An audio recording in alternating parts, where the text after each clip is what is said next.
तैयार हो जाइए। अगले 1 महीने नजरें बिहार पर रहेंगी, क्योंकि बिहार में चुनाव का ऐलान जंग हो गया और लोग पूछ रहे हैं अब की बार केकर बिहार।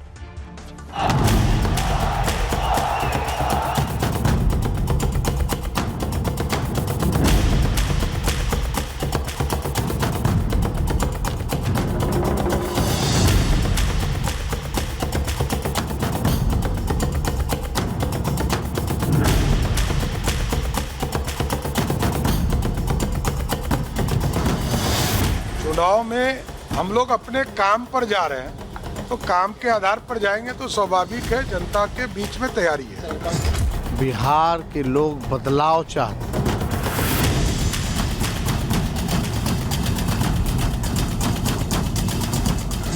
यह चुनाव लोकतंत्र की मजबूती की खूबसूरती होगी। कहा 4 का जवाब 24 से दिया जाएगा इंशाअल्लाह। देखा आपने, पूरी तैयारी हो गई और कई तो ऐसा दावा कर रहे हैं कि खेल पलट देंगे, लेकिन इसमें कौन विजय रहेगा, कैसे चाल चली जा रही है, एक एक चीज आपको बताऊंगा और कौन सीएम रहेगा इसकी भी जानकारी दूंगा। तस्वीरें आपको दिखाते हैं। सबसे पहले एनडीए, जिसमें जेडीयू है, बीजेपी है और पूरी तरह से तैयारी है। बिहार में अब सिर्फ इंतजार किया जा रहा है। अलग अलग सीटों पर फुल फ्रेम दिखाइए कैसे पूरी तैयारी की जा रही है बिहार में।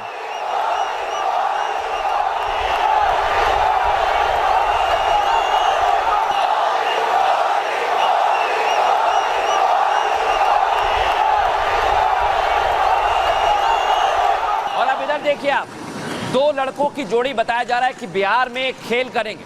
तेजस्वी दावा कर रहे हैं, राहुल गांधी दावा कर रहे हैं। आगे आपको बताऊंगा कि महागठबंधन में कहां पर पेंच फंसा हुआ है, लेकिन उससे पहले आज जो ऐलान हुआ है वो आप देख लीजिए। इलेक्शन कमीशन ने बता दिया है बिहार में कब कैसे कहां चुनाव होंगे और ये बताया है कि 2 फेज में चुनाव कराए जाएंगे। और डेट ऑफ पोल 6 नवंबर और दूसरा 11 नवंबर ट्यूसडे।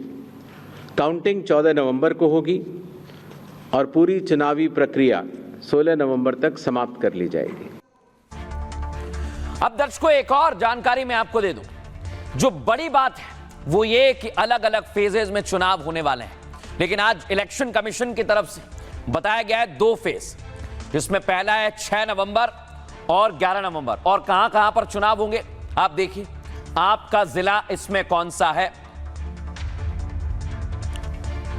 में बांटा गया है। जो आप पीला रंग देख रहे हैं वो फेज 1 है और जो आप गुलाबी रंग देख रहे हैं वो फेज 2 है। जो बिहार के 38 जिले हैं उनको 2। और सबसे बड़ी और अहम बात यही है दर्शकों कि जिस तरह से ऐलान किया गया है, आप इन तारीखों को नोट कर लीजिए जो मैं आपको बता रहा हूं, और जहां आपका क्षेत्र है उसे देख लीजिए। ये आप देखिए, ये पूरा बिहार का मैप है। पहला चरण है 6 तारीख को, दूसरा चरण है जब आप मतदान के लिए जाएंगे 11 और 14 नवंबर। ऐलान हो जाएगा, पता चल जाएगा अब की बार बिहार में किसकी सरकार। दिखाते हैं रिपोर्ट।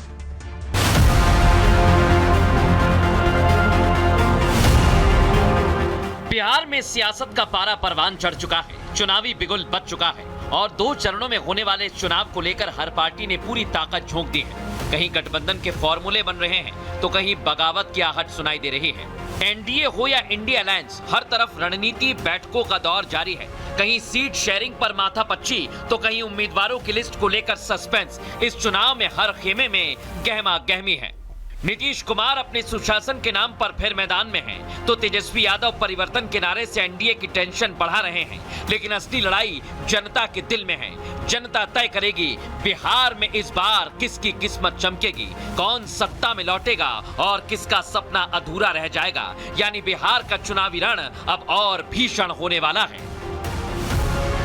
अब दर्शकों मैं आपको बताता हूं कि बिहार में कैसे तैयारी की जा रही है। अलग अलग दल पूरी तरह से तैयार है। आइए जरा आपको दिखाते हैं। बिहार में 243 सीटों पर चुनाव का ऐलान हो गया है और इस महायुद्ध को 2 चरणों में संपन्न कराने का फैसला लिया गया है। बिहार में पहले चरण का मतदान नोट कर लीजिए 6 नवंबर को होगा। 6 नवंबर को पहले चरण में 121 सीटों पर वोटिंग की जाएगी, जबकि दूसरे चरण के लिए 11 नवंबर को दर्शकों वोटिंग होगी और दूसरे चरण में यानी 11 नवंबर को 122 सीटों पर वोटिंग होगी। सबसे जरूरी बात यह कि वोटों की गिनती 14 नवंबर को की जाएगी और ज्ञानेश कुमार ने कहा है कि पारदर्शी ढंग से मतदान कराए जाएंगे। सिर्फ इतना ही नहीं, इसके लिए चुनाव आयोग ने सभी राजनीतिक दलों से सुझाव मांगे हैं। उन्होंने कहा कि बिहार में टोटल 243 विधानसभा सीटें हैं, इसमें 203 सामान्य सीटें हैं, 2 एसटी की हैं और 38 एससी की सीटें हैं। इलेक्शन कमीशन ने बताया कि बिहार में मतदाताओं की संख्या 7.43 करोड़ है और इस बार बिहार चुनाव में फर्स्ट टाइम वोटर्स की संख्या 14 लाख है। साथ ही बताया कि एक बूथ पर सिर्फ 1200 मतदाता ही वोटिंग के लिए जाएंगे। ऐसे में इस बार बिहार चुनाव में पोलिंग स्टेशन की संख्या बढ़ेगी और हर पोलिंग स्टेशन पर वेबकास्टिंग की भी व्यवस्था होगी, जिससे अधिकारी पूरी प्रक्रिया पर नजर रख सकें। लेकिन बिहार चुनाव में पहली बार क्या क्या होने वाला है? 25 साल में पहली बार 2 चरणों में चुनाव रहेगा। हर बार ज्यादा होते थे, लेकिन चुनाव से पहले वोटर लिस्ट में बड़े बदलाव किए गए हैं।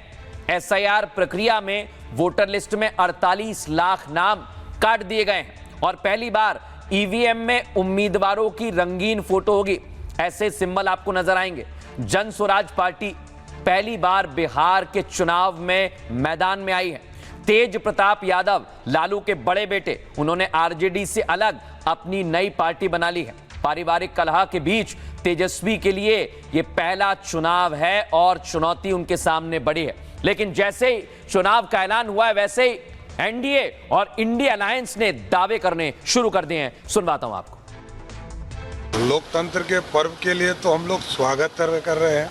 बिहार की जनता के बीच में काम के आधार पर, बिहार के विकास पर जनता के बीच में एनडीए चुनाव में जाएगा। चुनाव में हम लोग अपने काम पर जा रहे हैं, तो काम के आधार पर जाएंगे तो स्वाभाविक है जनता के बीच में तैयारी है। बिहार के लोग बदलाव चाहते हैं।